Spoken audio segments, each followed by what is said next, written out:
Assalamualaikum warahmatullahi wabarakatuh. Saya Talita Zahira, kelas 11 IPS 1 SMA Negeri 3 Kota Jambi. Saya akan menjelaskan materi sejarah bab 5 tentang proklamasi kemerdekaan dan terbentuknya pemerintahan Indonesia. Terjadi peristiwa-peristiwa menjelang proklamasi kemerdekaan Indonesia. Kita ketahui bahwa Jepang menjajah Indonesia sejak tahun 1942. Pada akhir tahun 1944, Jepang mulai mengalami kekalahan dari sekutu. Puncak kekalahan Jepang terjadi setelah sekutu menjatuhkan bom atom pada 6 Agustus 1945 di kota Hiroshima dan 9 Agustus di kota Nagasaki. Dikarenakan dua kota ini memiliki pabrik senjata sehingga Jepang terpaksa menyerah tanpa syarat kepada sekutu. Pada 9 Agustus, Soekarno, Muhammad Hatta, dan Rajiman Widyodiningrat dipanggil Marsekal Terauchi ke Dalat, Vietnam. Pada 10 Agustus, Sultan Syahrir mendengar dari siaran radio BBC tentang kemungkinan Jepang menyerah kepada sekutu. Kabar tersebut menyebar ke kalangan aktivis pergerakan baik golongan tua maupun golongan muda. Mereka yakin pemanggil ketiga tokoh ke Dalat berkaitan dengan kekalahan Jepang. Pejuang kemerdekaan yakin untuk segera mempersiapkan kemerdekaan Indonesia. Namun, terjadi perbedaan pendapat antara golongan tua dan golongan muda,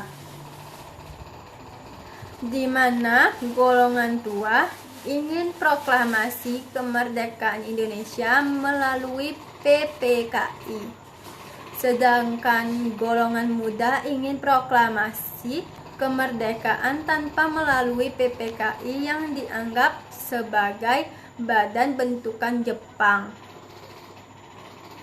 Pada 15 Agustus 1945, Insinyur Soekarno dan Dr. Andes Muhammad Hatta menyampaikan undangan rapat kepada anggota PPKI tanggal 16 Agustus 1945. Golongan muda yang mengetahui itu bersiap memboikot rapat PPKI.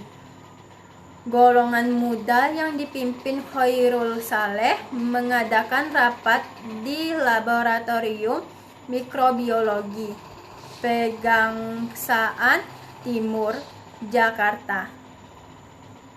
Dengan keputusan mendesak Insinyur Soekarno dan Muhammad Hatta untuk bermusyawarah dengan golongan muda dan tidak terlibat lagi dengan pemerintahan Jepang, dan mendesak Insinyur Soekarno dan Muhammad Hatta agar segera memproklamasikan kemerdekaan Indonesia. Pada 16 Agustus 1945 terjadi peristiwa Rengas Dengklok.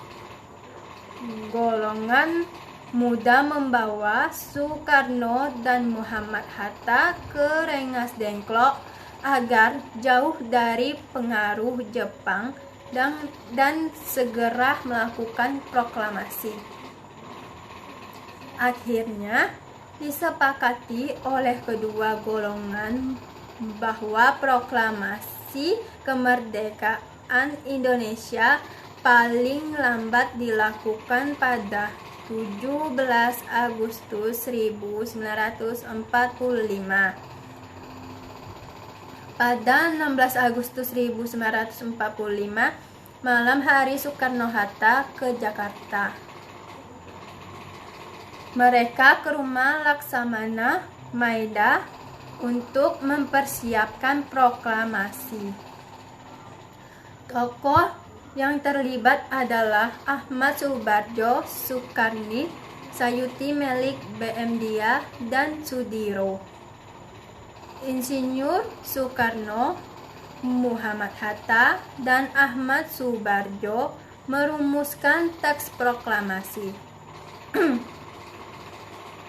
Lalu, naskah proklamasi diketik oleh Sayuti Melik.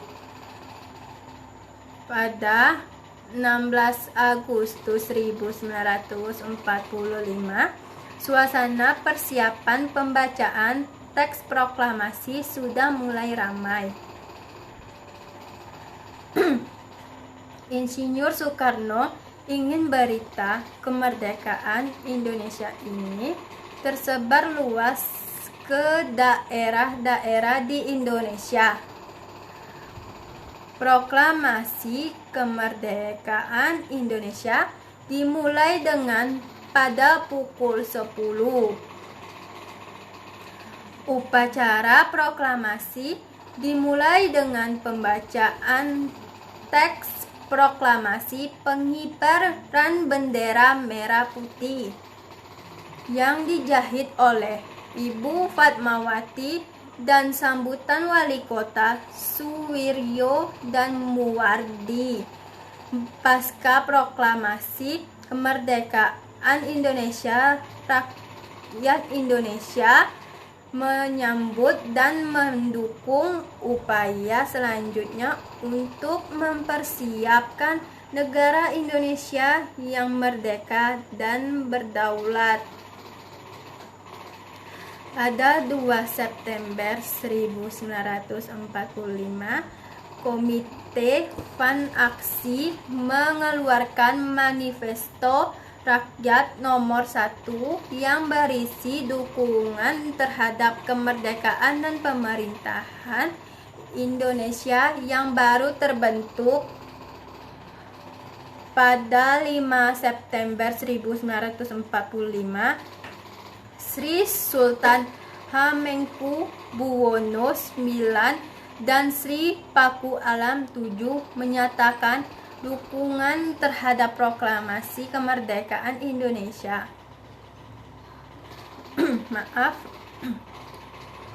Pada 19 September 1945 di Surabaya terjadi peristiwa insiden bendera di Hotel Yamato.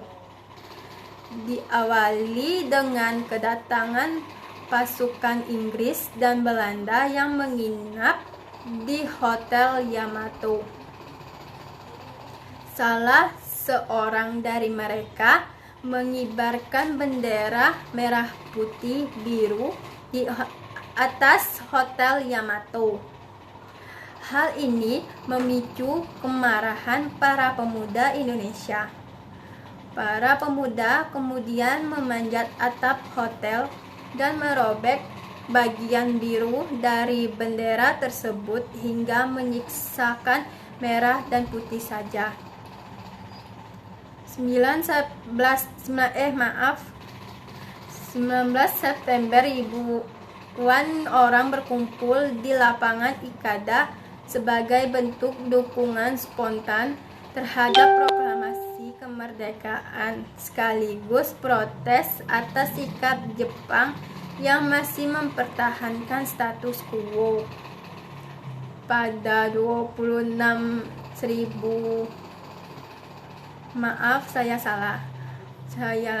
Pada 26 September 1945 terjadi pertempuran antara Badan Keamanan Rakyat atau BKR dan pasukan Jepang pada 6 Oktober 1945, pemuda di Banda Aceh membentuk Angkatan Pemuda Indonesia. Jepang tidak mengizinkan adanya pembentukan organisasi apapun selama pasukan sekutu belum datang. Para pemuda menolak hal tersebut.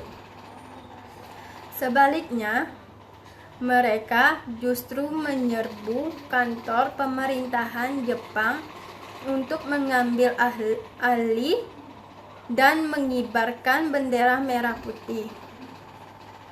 Pada 15-20 Oktober 1945 terjadi pertempuran 5 hari di Semarang antara pasukan Jepang dan para pemuda Indonesia.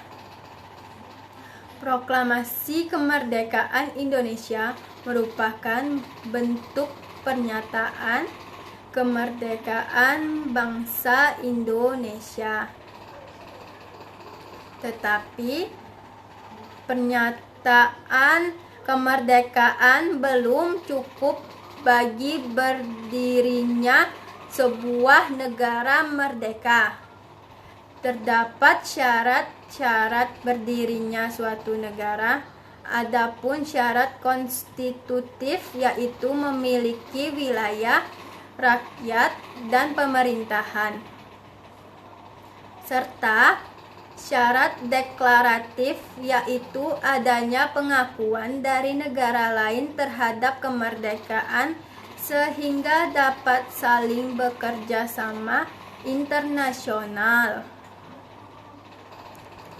Namun, Indonesia belum memiliki syarat-syarat tersebut selain pernyataan kemerdekaan dan rakyat. Sehingga PPKI melakukan penyusunan wilayah dan pemerintahan.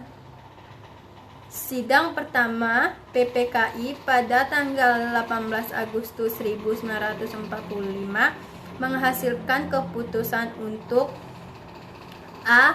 Mengesahkan dan menetapkan Undang-Undang Dasar 1945.